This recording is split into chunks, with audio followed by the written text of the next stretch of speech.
The sky over Houston burned bright with unusual lights that summer evening in 2157. Not the normal satellite traffic or the usual Mars shuttles, but something entirely different, something alien. John Miller stood on the roof of the North American Union's Space Command Center, his heart racing as the massive ship descended through the clouds. At 42, he had spent his life preparing for this moment, though he never truly believed it would come during his lifetime. "They're actually here," whispered Susan Gardner beside him. As the lead exobiologist on the first contact team, she had been studying theoretical alien biology for years. Now her theories would meet reality. The ship, smooth and oval-shaped with a surface that seemed to ripple like water, settled on the massive landing pad 2 miles away. Government officials and military personnel scrambled around them, but John and Susan remained frozen, taking in the historic moment. 3 days later, humanity learned the truth. They weren't alone, and they weren't the first. The visitors called themselves the Galactic Consortium, a coalition of 27 species that had been watching Earth for centuries. "We welcome you, conditionally, to the greater community," announced the tall, slender alien who identified himself as Ambassador Vrelic of the Valkyrie, the lead species of the consortium. His skin gleamed blue under the conference room lights as he spoke through a translation device. "Your species has potential, though you remain underdeveloped." John Miller, now appointed as Earth's primary negotiator, felt his smile tighten. "We appreciate your welcome, Ambassador. Humanity is eager to learn and contribute." The initial offers seemed generous. Medical technology that could cure most human diseases, agricultural advances that could end world hunger, and clean energy systems beyond Earth's current understanding. In exchange, the consortium wanted only mining rights to certain unimportant areas of the solar system and human participation in cultural exchange programs. Most Earth governments eagerly accepted. "We're making a mistake," Navy Captain Eric Walsh said to John during a private meeting 6 weeks after first contact. "They're offering us toys while taking our resources, and have you noticed how they pat your head when you ask about space drive technology?" John had noticed. Every time humans asked about faster-than-light travel or advanced weapons, the conversation shifted. "They say we're not ready." "Not ready or not trusted," Eric countered, his weathered face grim. "I've spent my life reading people, Miller. These aliens are hiding something." That night, John couldn't sleep. From his apartment window, he watched the lights of a consortium shuttle rise into the sky. The aliens had established an official embassy in orbit around Earth to minimize cultural contamination, they claimed. Susan Gardner called him early the next morning, her voice tight with excitement. "John, I've been studying the medical data they provided. It's amazing, but it's also selective. They've left gaps in the information, big ones." John spent the next day smiling through negotiations while his doubts grew. The consortium representatives treated them kindly, the way one might treat a clever child. When Ambassador Vrelic placed a gentle 4-fingered hand on John's shoulder at the end of the day's meetings, the gesture felt like a reminder of who held the power. "Your people are progressing well, John Miller. Soon you will understand your proper place in our grand community." John nodded politely, but as he watched the alien glide away, he made a decision. He would play the grateful diplomat in public, but privately, he would start looking more closely at Earth's new friends. Because something in Ambassador Vrelic's eyes didn't match his welcoming words. 3 years had passed since first contact. Earth cities now glowed with new energy systems, hospitals boasted miraculous cures, and no child went hungry. But Lisa Blackwood saw the cost of these gifts every day. Lisa guided her cargo ship through the asteroid belt, officially transporting supplies to the new mining stations. Unofficially, she was documenting everything. Recording log 47, she whispered to her personal device. "Consortium ships have increased to 16 this week. They're extracting rare minerals at triple the rate they reported to Earth governments." Her ship's sensors showed consortium vessels carrying away loads of platinum, palladium, and other elements that were becoming increasingly scarce on Earth. The trade agreements had mentioned minimal extraction, but what Lisa witnessed was mass exploitation. Back on Earth, Dr. Alan Murray slammed his fist on his desk in frustration. The consortium science liaison had just denied his request to access information about quantum field manipulation. Again. Dr. Murray, the tall Valkyrie scientist, said, "Those concepts are beyond your current developmental level. Focus on applying the technologies we have provided." Elen watched the alien glide away, remembering when he had been excited about alien scientific exchange. Now he understood there was no exchange, only carefully controlled handouts. At the UN headquarters in New York, John Miller, now Earth's head diplomat to the consortium, faced similar frustrations. Ambassador Vreelich and representatives from 3 other alien species sat across from him, unmoved by his protests. "The relocation of the Mars colony is not negotiable," Vreelich stated. "The area contains materials essential to consortium interests." "That colony houses 2,000 people," John argued. "They've spent years building their homes." "And they will have new homes," the ambassador replied, his tone suggesting John was being unreasonable. "Your species must understand cooperation requires flexibility." Later that evening, John met with Susan Gardner in a small restaurant in Brooklyn, far from consortium monitoring devices. "It gets worse," Susan said quietly. "I've been receiving reports from humans who visited consortium worlds. They're treated like novelties, like animals in a zoo. A family from Brazil was actually put on display in a Valkyrie museum." John rubbed his tired eyes. "I've been compiling evidence of treaty violations. If I can present a solid case to the full consortium council." "Will it matter?" Susan interrupted. "Have you seen the new bases they're establishing? Rio, Cairo, Beijing. They call them cultural centers. But they look like military installations." John had noticed. With each passing month, the consortium presence on Earth grew stronger, while human authority weakened. His secure phone buzzed. A message from Captain Eric Walsh, now Admiral Walsh of Earth's increasingly irrelevant defense fleet. "Meeting tonight. Urgent. Bring Gardner." 3 hours later, John and Susan found themselves in a secured underground room with Admiral Walsh and Lisa Blackwood. "I'm glad you're here," Lisa said, activating a holographic display showing consortium ship movements. "Because what I found yesterday changes everything." The display showed hundreds of concealed military assets positioned throughout the solar system, a hidden armada surrounding Earth. "They've had us surrounded from the beginning," Admiral Walsh said grimly. "Any resistance, and they could wipe us out." John stared at the display, thinking of the condescending pats on the shoulder, the denied requests, the dismissed concerns. "So we just surrender our planet?" he asked. "No," said Alan Murray, stepping from the shadows of the room. "We find another way." He placed a small device on the table. "I've been secretly working on something they don't know about, something they never thought we could develop on our own."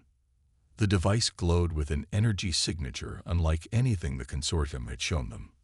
"They think we're simple," Alan said with the first smile John had seen on anyone in months. "It's time to show them how dangerous simple can be." Commander Olivia Reyes had seen many horrible things during her 15 years in the Earth Defense Force, none compared to what she now witnessed through the secret camera feed. The consortium research facility on the dark side of the moon was supposed to be studying space radiation. Instead, Olivia watched as alien scientists conducted tests on unconscious human subjects.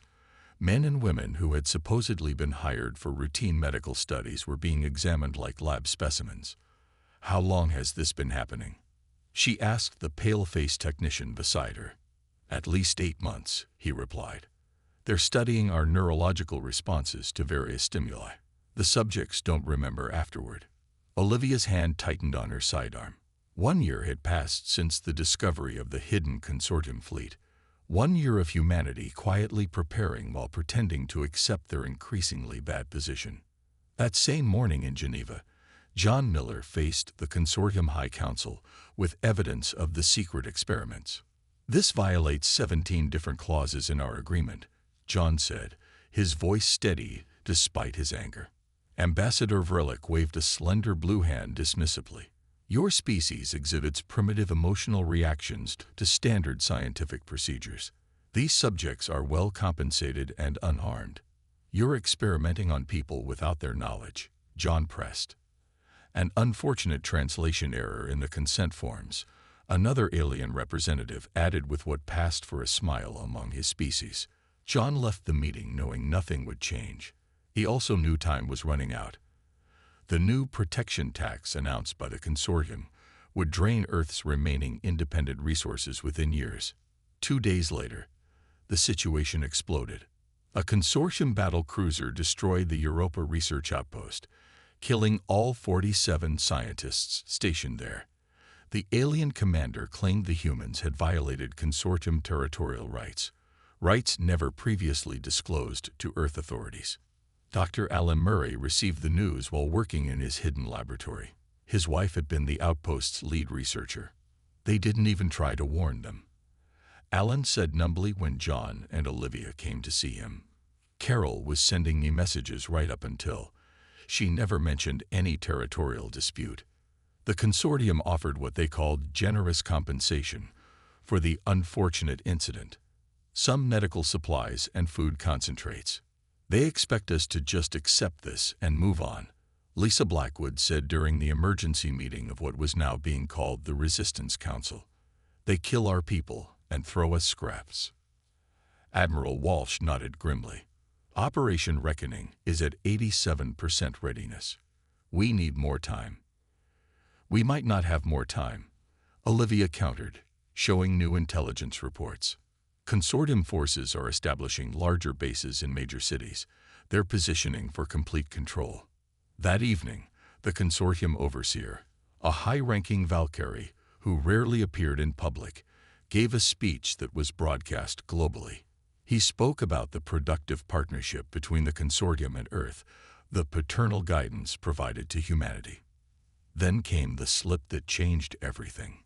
Of course, the eventual reduction of human populations to more manageable levels will allow for the proper ecological restoration of this potentially beautiful resort world, the overseer said casually before moving to another topic. The broadcast continued, but across Earth, people had heard enough. Protests erupted in every major city. Consortium cultural centers were surrounded by angry crowds. The consortium responded with force. Alien peacekeeping ships descended on major capitals, and strange weapons that caused pain without leaving marks were used on civilians. Admiral Kevin Winters watched the chaos unfold from his hidden command center beneath the Pacific Ocean. "They've shown their true face," he said to his officers. "Activate Operation Reckoning. Now." Across the solar system, hidden human ships powered up their engines. Humanity's tolerance had finally snapped. 18 months earlier, long before the Europa disaster, Admiral Kevin Winters had gathered a small group in an underground facility beneath the Arizona desert. "Our visitors aren't our friends," he told the assembled military leaders from 12 nations. "We need to prepare, but we can't let them know we're preparing."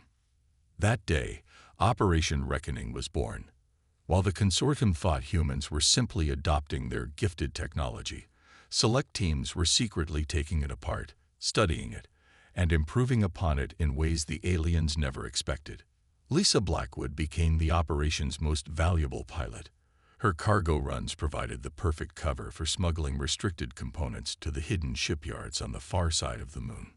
Another successful delivery, Lisa reported after returning from her 14th covert mission. She handed Admiral Winters a small case containing alien communication crystals that would have been impossible to acquire through official channels. "Any problems?" the Admiral asked. Lisa grinned. The Valkyrie inspector was too busy complaining about Earth's gravity to notice the false bottom in the supply crates. Meanwhile, Dr. Peter Collins led the research team that made the breakthrough that would change everything.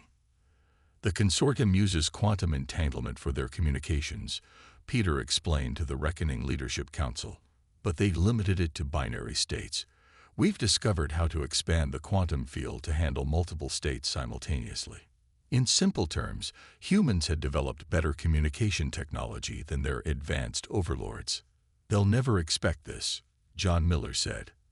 After witnessing years of consortium duplicity in his diplomatic role, he had secretly joined the resistance, providing critical intelligence about alien movements and technology.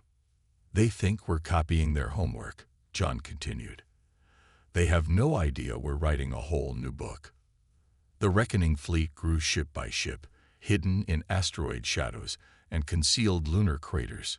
200 vessels combining consortium technology with human innovation and adaptability.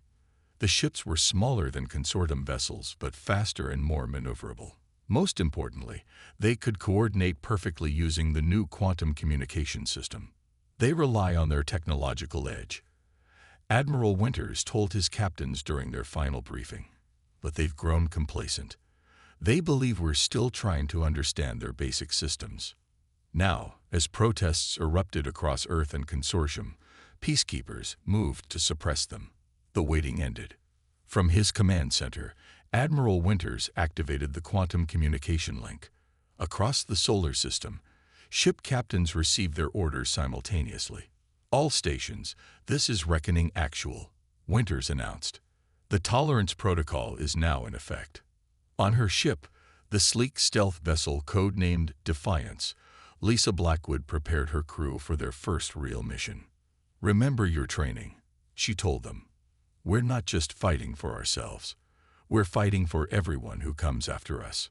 In orbiting diplomatic stations, John Miller delivered humanity's message to the stunned consortium representatives. The people of Earth demand the immediate withdrawal of all consortium forces from our solar system. You have 6 hours to comply. The Valkyrie ambassador actually laughed. With what power do you make such demands? Your planet is surrounded by our forces. Your technology is centuries behind ours. John's smile was cold. That's what you were meant to think.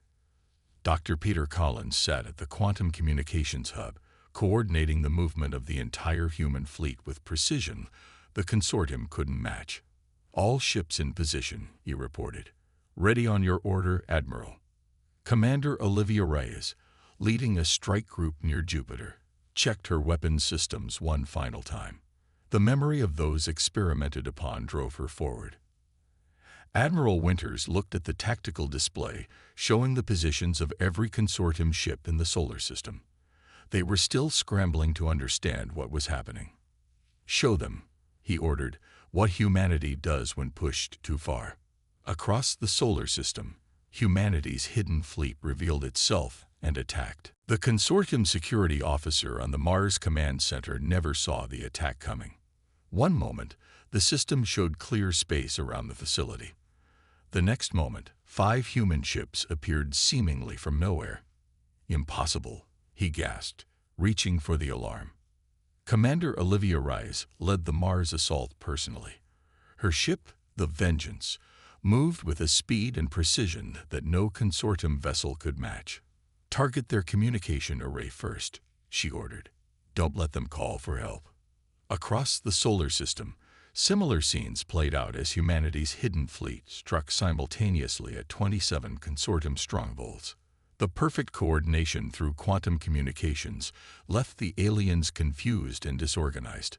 On Earth, panicked consortium peacekeepers found their weapons suddenly non-functional. Human resistance fighters had secretly modified the energy cells months earlier, waiting for this moment. Lisa Blackwood piloted her stealth ship, Retribution, directly toward the massive consortium flagship in high Earth orbit. While other human vessels engaged the escort ships, Lisa's vessel slipped through the defensive screen undetected. Beginning infiltration, she reported through the quantum link. Entering their network now. Lisa had spent months studying consortium computer systems. Now she deployed specialized programs that bypassed their security, giving her access to their most protected files. Download in progress, she reported as critical data about consortium defensive systems flowed into her ship's computers. 3 minutes to completion. The flagship's commander finally detected her presence, but too late.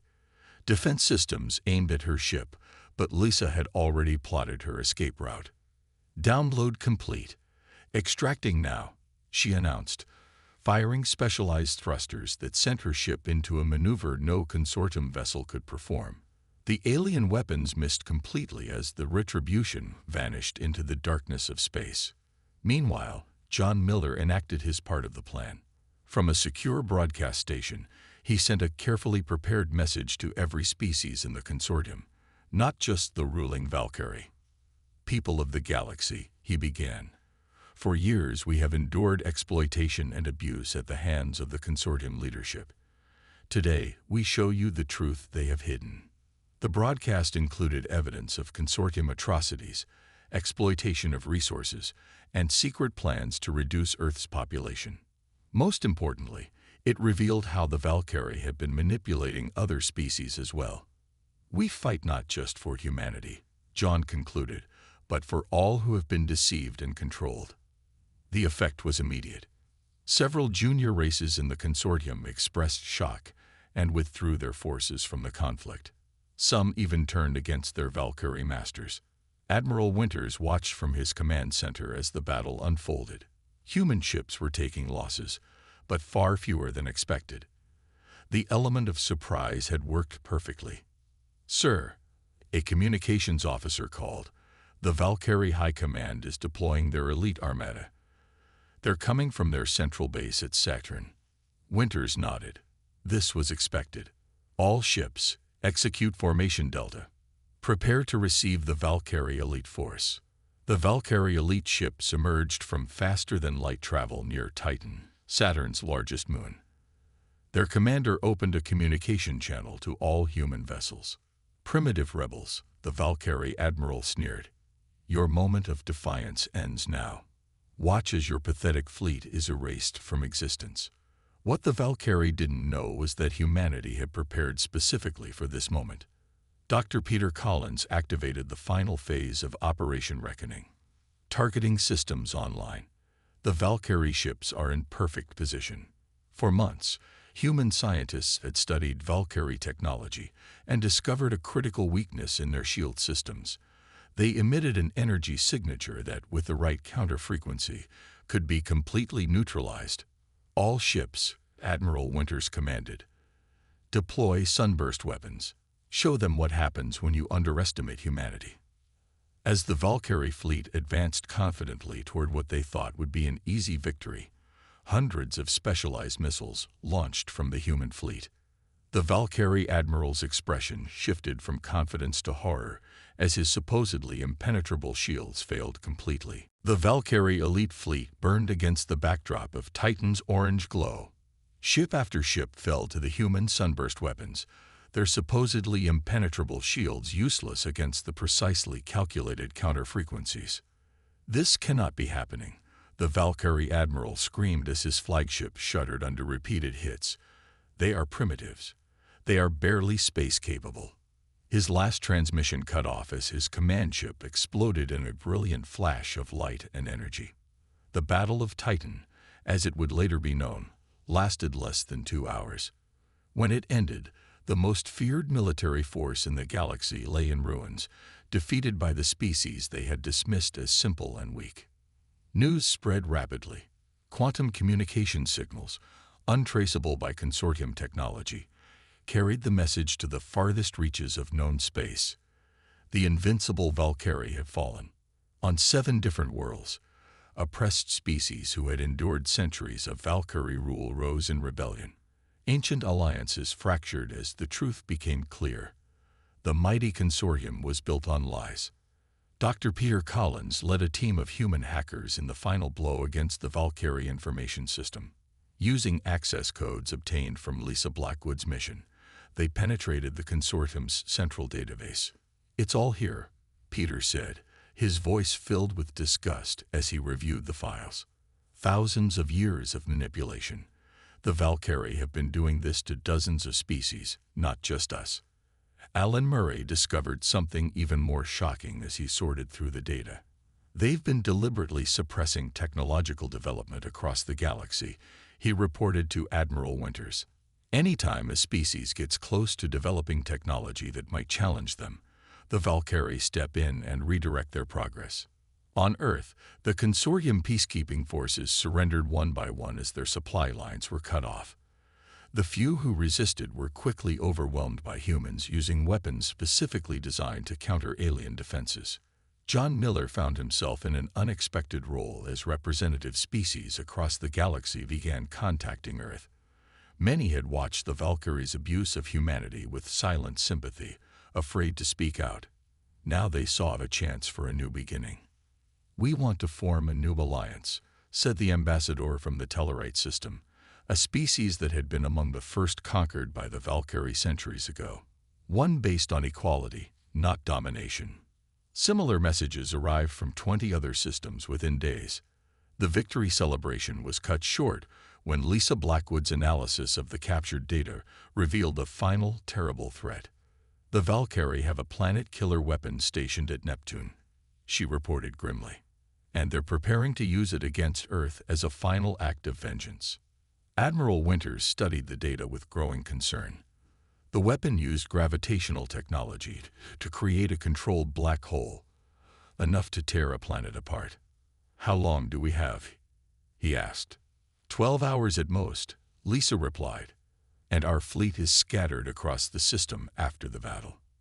The Admiral nodded slowly. "Then we make a last stand at Neptune. We've come too far to lose now." Human ships from across the solar system changed course, racing toward the distant blue planet. Many were damaged from previous battles. All were low on ammunition and energy, yet not a single captain hesitated when the call came. Admiral Winters boarded his flagship, the Defiance, for what might be his final mission. "We always knew this wouldn't be easy," he told his crew as they prepared for faster-than-light jump. "The Valkyrie ruled for thousands of years. They won't surrender to us without a final desperate attack." As the human fleet assembled near Uranus, preparing for the assault on the Valkyrie weapon platform, long-range sensors detected a massive energy buildup. "They've started the activation sequence," Alan Murray reported. "We have less time than we thought." Admiral Winters looked at the faces of his bridge crew, determined, afraid, but unbroken. "All ships," he ordered, "prepare for immediate assault on the weapon platform. Today we end this, one way or another." The Valkyrie weapon platform orbiting Neptune was larger than any structure humans had ever built. Dark and menacing, it pulsed with energy as it prepared to unleash destruction upon Earth. Admiral Winters led the final assault personally. His ship, damaged from previous battles, pushed forward at the head of the remaining human fleet. "All vessels, focus fire on the primary emitter," he ordered as they came within range. "We only get one chance at this." The Valkyrie defenders fought with desperate fury. They knew that if this final weapon failed, their empire would truly be finished. Human ships fell one by one. Each captain and crew gave everything they had, pressing the attack despite overwhelming odds. Their sacrifice allowed Admiral Winters' flagship to break through the defensive screen. "Sir, we're in position," his weapons officer reported, "but our main weapons are offline from that last hit." Winters nodded grimly. "Then we do this the old-fashioned way. Prepare for ramming speed." He opened a channel to Earth. "This is Admiral Winters. If we don't make it, tell our story. Tell everyone what happened when humanity's tolerance finally snapped." The Defiance accelerated toward the weapon's vulnerable power core. At the last moment, Valkyrie weapons found their mark. The human flagship shuddered as explosions tore through its hull. But it was too late to stop what Admiral Winters had set in motion. The Defiance crashed into the weapon platform's core, setting off a chain reaction that consumed both ships in blinding light. The Valkyrie planet-killer weapon exploded in a spectacular display visible across the solar system. With it died the last hope of the once mighty empire. 3 days later, on Earth, John Miller stood before representatives from 37 different species. Some attended in person, others through holographic projections. Admiral Kevin Winters gave his life, so that not just humanity, but all free people could live without fear. John said, "We will honor his sacrifice by building something better than what came before." The consortium was officially dissolved that day. In its place rose the Galactic Commonwealth, founded on principles of equality and mutual respect. Lisa Blackwood received command of Earth's first true deep space exploration vessel. Named the Winter's Legacy, its mission was to seek out other oppressed worlds and offer them membership in the new Commonwealth. "We won't repeat the Valkyrie's mistakes," she told her crew as they prepared for their first mission. "We come as equals, not conquerors." Commander Olivia Reyes, her uniform now bearing the insignia of the Commonwealth Defense Force, oversaw the integration of human and alien military units. Under her leadership, former enemies became comrades, united by their shared experience of Valkyrie oppression. In his new laboratory, Alan Murray worked alongside scientists from a dozen different worlds. The open scientific exchange program he established led to breakthroughs that would have been impossible under the consortium's restrictive policies. 1 month after the final battle, Admiral Winters was found, barely alive, in an escape pod drifting near Uranus. Though severely injured, he survived long enough to see the new Commonwealth Council convene for the first time. From his hospital bed, he watched the broadcast as John Miller proposed the Commonwealth's founding principle: never again will any species dominate another. The age of tolerance without respect is over. As the gathered representatives rose to their feet in agreement, a smile crossed the Admiral's face. He closed his eyes for the final time, content in the knowledge that the fight had been worth it. Across the galaxy, a new saying spread among spacefaring species, passed from world to world: be kind, be fair, be just, or face the humans. It was not spoken as a threat, but as a reminder of the moment when humanity's tolerance snapped, and of the better galaxy that emerged from that breaking point.